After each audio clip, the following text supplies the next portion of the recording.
day, students and teachers, we start today with 2.3 in your syllabus. 2.3 you will see is about financial institutions. Very relevant because we work every day with it, we see it around us every day. Okay, so firstly we will look at the need for exchange. And then we will look at functions and qualities and types of money. And then we will look at exchange rates, how to define it, how to calculate it, and how it influences the economy if it is fluctuating. Okay, now the need for exchange is many years ago, when there was no money involved, and there was no money that you can give to get the good and service that you want. But in that time, they have used a system which is called barter. So you had to give a sheep if you want from somebody, say, maize or seeds for plants that you want, vegetables that you want to plant. So with barter, there is a lot of problems that occur. And the first problem, which they called coincidence, is that you must look for a person that wants the product that you offer and also have the product that you want. So that becomes very time consuming and it's not easy. And then there is also, when barter is involved, there's also lots of arguments involved. Is what is the value of your sheep in comparison to my maize that I gave you? How many bags of maize must I give you for one sheep? Is it 10? Is it 12? Is it 15? So you will perhaps say 15 and I will say 12. So that is a problem with barter. Now, if we look at money, it is important for you to realize that money must have certain functions. Otherwise, we can't see it as money. So firstly, they say money must be a medium of exchange. So if you give me this sheep, I can give you in return money. Now, what is good about this money is that you can use it whenever you want to use it. And then the second point, what is good, is that you can divide the money. And where you couldn't, if you pay me with cattle, you can't divide a cow. And that is a problem.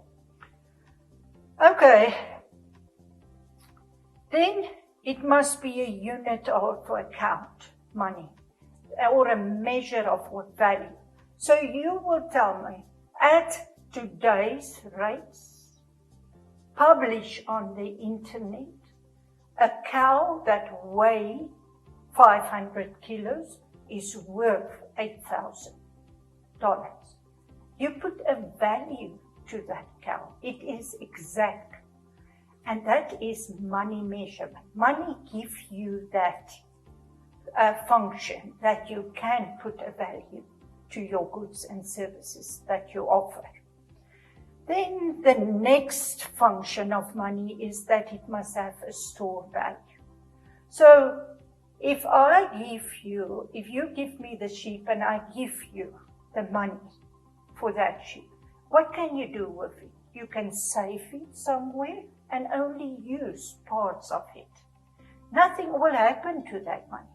You can save it at home, you can save it in the bank. It will still be usable a long time after that, because it don't damage easily, it don't tear easily, it don't rust. That is qualities. You can store it. But if I gave you the sheep, or you gave me the sheep and I gave you tomatoes, you will see that to pay for it, that will not have the store value, because it can only last a few months, not years and years, like money. Then the last function of money is that money must be a standard of deferred payment. What that means is that I can get the product you put on the market and that you put on the market for selling to whoever is interested. I can get it, but I can pay over, say, 6 months for that product. I sign an agreement, a contract, that I will pay over 6 months with interest. And what happened then is that I can get the product already to use. And this is a benefit that money also gives you, a function of money that barter couldn't give you. Okay, so the next point that we look at is the characteristics of money. Money must have certain qualities, they sometimes call it qualities or characteristics of money, and that it must be divisible. That means you must be able to divide it in smaller units. So if I tell you this product costs $275, you can give me a $200, you can give me a $50, you can give me a $20 and a $5, and together it will be a total of $275. If money wasn't divisible and I just gave you $300 and said, I can't, there isn't a smaller unit of that, you see, then it would really be a problem. Okay, it must be acceptable by everyone in the country. It only is acceptable if it has a value. And if the government says it's money, the government accepts it as our currency. And we accept it as our currency because it has a value to it. So you can look at other countries like Angola at the moment and Zimbabwe, their own currencies don't have this quality because the value of that currencies have dropped by so much. Okay, the next point, it must be portable. That means you must be able to put it in a wallet or in your pocket and in your handbag and walk to the shop and pay for what you want. They say after the Second World War in Germany, you had to fill up a whole wheelbarrow to pay for bread. That is only a story. I don't know if it is really true, but it just means that the value of their currency after the Second World War was very little, so they have to give a lot of notes or coins to get one bread.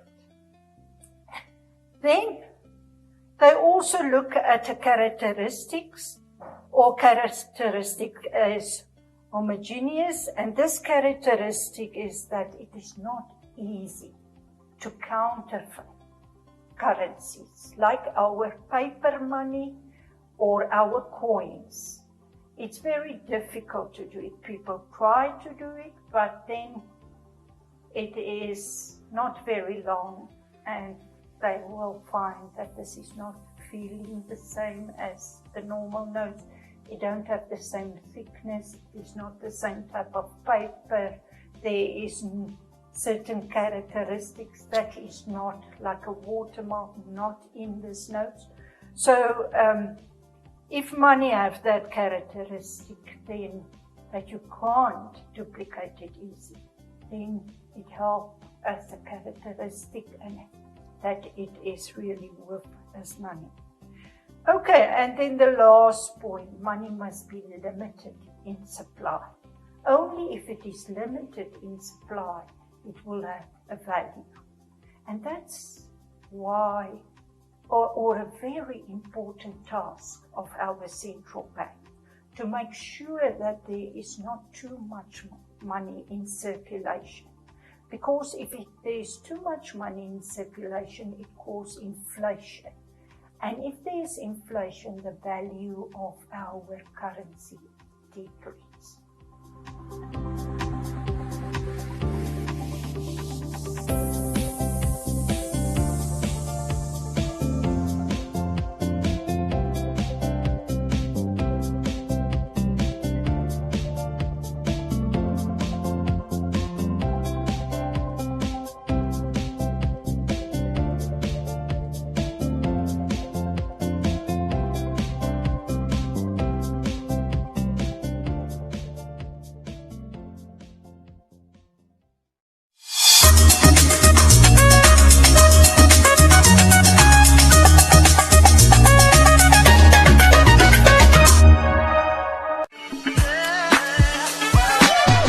With us on #LearnOn1. Tell us what you're learning and where you're learning it from.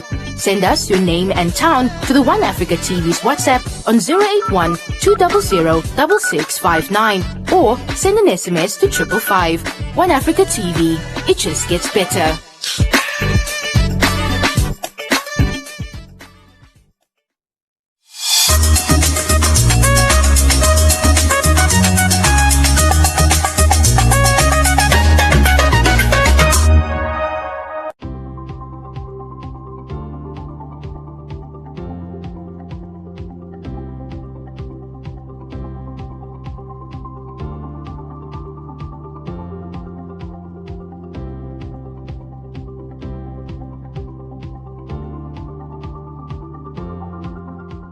Now we look at 3 types of money.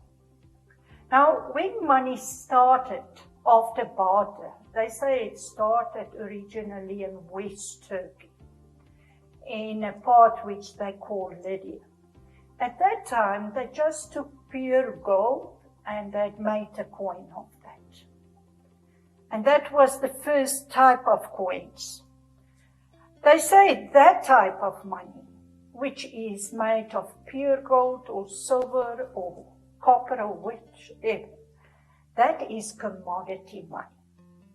Commodity money is the coin itself have a value because of the metal or it is made of. Okay, then we got, after that, representative money. Now, representative money is also made of paper that is worthless. But at that time, many years ago, I could go to the bank and hand in this paper and they will give me real gold. So that paper represents gold, for example. And it means that you can get gold if you want to. But nowadays, our money is not backed up by gold or diamonds or whatever it is. So you can't take your 200 note and say, I want gold for this, because it's not backed up by that. And the money we use nowadays, that is not backed up by, for example, is fiat money. Now, this money is also made of coins, metal, and paper for the notes. But these coins, the metal it is made of, have no correlation to the value of that coin. It don't mean it's worth, the metal is worth 50 cents. That 50-cent coin is made of. And so for the paper also don't mean it is worth 200, which is the value of that note. So this fiat money that we are using is legal money because the government say it is legal. That is the important point. They say it's not backed up by any commodity. And then the last point is it is influenced by demand and supply. the more there is a demand for it, the higher the price of this money. You can make a small note on the side. The price of money is the interest rate we pay for it, or what we receive for money. So the higher the demand, the higher the price or the interest rate of money will be. Okay, so this is types of money: commodity money, representative money, and fiat money. Okay, now for the last point in this PowerPoint and this lesson of today, we look at the exchange rates of a country. Now for a definition, which they can teach you on, it is normally good for you to look at the marks allocated to a question. So if the marks say 3 marks, then you know it is preferable that you also put an example to your answer. A definition for exchange rate is that the price of one currency, for example, the Namibian dollar, is expressed in terms of another currency. Say, for example, the US dollar. So all other people just say it's the price of one currency in terms of another currency, and then they say 1 US dollar is equal to 16 Namibian dollars.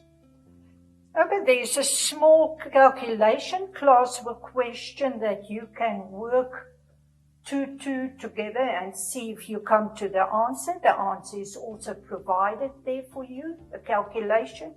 I ask you calculate the amount of Namibian dollars that you need to pay for a part of your Volkswagen car that you can't get in Namibia and you must now import from Germany, from the Volkswagen factory, and that part costs 500 euros.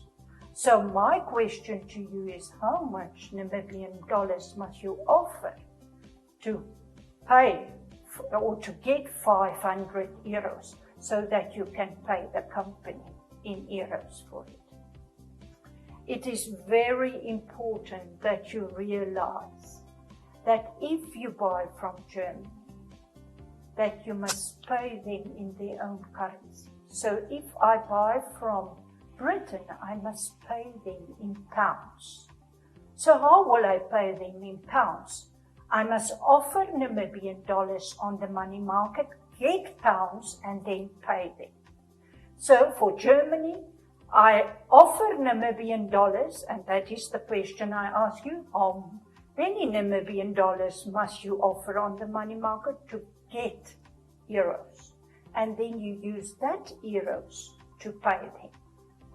So that is important that you realize. You can't buy from Japan and pay in Namibian dollars, that company from which you bought the watch. You must pay them in yen.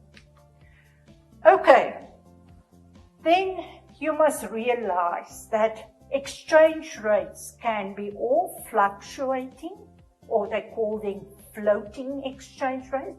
They are just influenced by demand and supply. So the more the demand is for a currency, the higher the value of this exchange rate. The more that if supply is more than the demand, the lower the value of this exchange rate. And then we also get another type of exchange rate, and that is a fixed exchange rate. So immediately, if you see what floating is, and now I said you can, some countries also using a fixed exchange rate. This is predominantly, entirely sometimes controlled by a government through their central bank. Sometimes they also peg exchange rate. Then they not allow the exchange rate to go, say, higher than 20, but also not lower than 4. So they keep them then in a certain range. Some countries also do that. Okay, and I can ask you also questions of why exchange rates in a country change, and you can tell me one reason can be if interest rates change. Because if interest rates increase, then people from other countries will say, that's a good country to save and invest in. So I will save my money there because I get high interest. If I save it in Britain, I can only get 1%. But if I save it here, I can get 12%. So that may be reasons why they demand our currency, that they can save it here. Another reason may be if our exports get more than our imports. Because if we export a lot, then that countries to whom we export will demand our currency. And if they demand our currency, it will help that the value of our currency increase because the demand get higher than the supply. Another reason is political and economic instability or changes can cause that exchange rates decrease. Because investors will say, no, this country is not economically stable, or this country is not politically stable, we will withdraw our money. So what they are doing, they offer lots of Namibian dollars on the market so that they can get their own currency and take it out of the country. And then the last one, which caused that exchange rates change in our country, can be inflation. Because people will say, no, I've normally buy from Namibian meat. But because the price of meat have increased, so I will rather buy from Botswana, where the price is cheaper. So you see, then the demand for our currency decreased. And you remember I have said that the demand and the supply influence the value of the currency and the value of the exchange rate. Okay, then you will also see there's a short question on the exchange rate. And then an important note, which I want to emphasize. If the demand is for a currency is more than the supply, the value of that currency increase. That means that you don't have to offer so many Namibian dollars as you have offered in the past. So say, for example, you previously offered 19 Namibian dollars for a pound. If the value of your currency increase, of the Namibian currency, you can also only offer 17 now. Another word for this is, which they sometimes use, they say the currency appreciate. So remember that, that's the same meaning.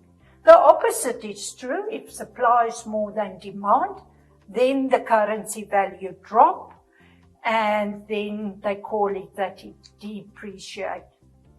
I've also give you examples here on the next slide on classwork you can do.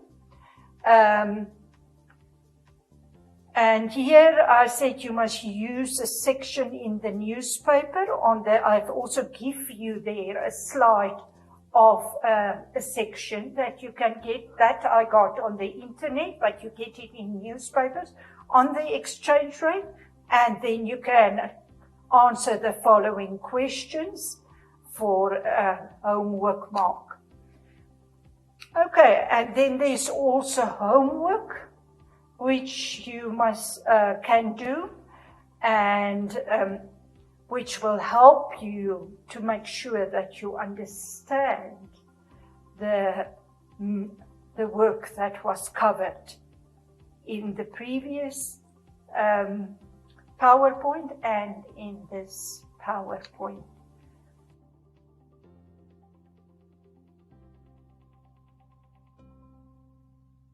And then I have lastly offered to you another 4 exam or test questions, which you can You will find also all these questions with their answers in a booklet that we will supply to you.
We know the world is a crazy place right now, but don't panic. Take a breath, slow down, or better yet, stop completely. We'll still be here when everything settles down. In this time of uncertainty, look to nature. She has all the answers, you know.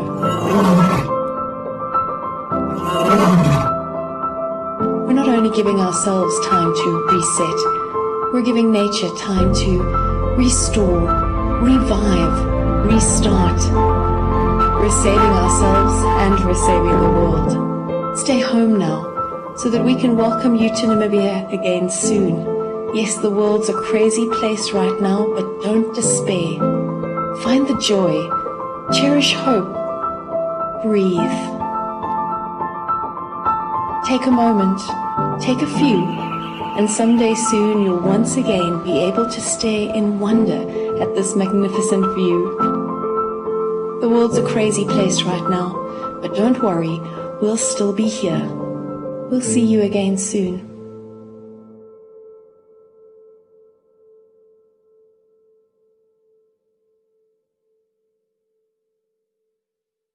Akili, akili, akili, akili. We love to wash our hands, and this is how we do it. Wash, wash with clean water. Scrub, scrub, scrub with all of friends, friends with clean water, and then the germs will go. We love to wash our hands, and this is how we do it. Wash, wash with clean water. Scrub, scrub, scrub with all of friends, friends with clean water, and then the germs will go. Yay! Well done, soap and water. You got rid of all the germs on Achilles' hands.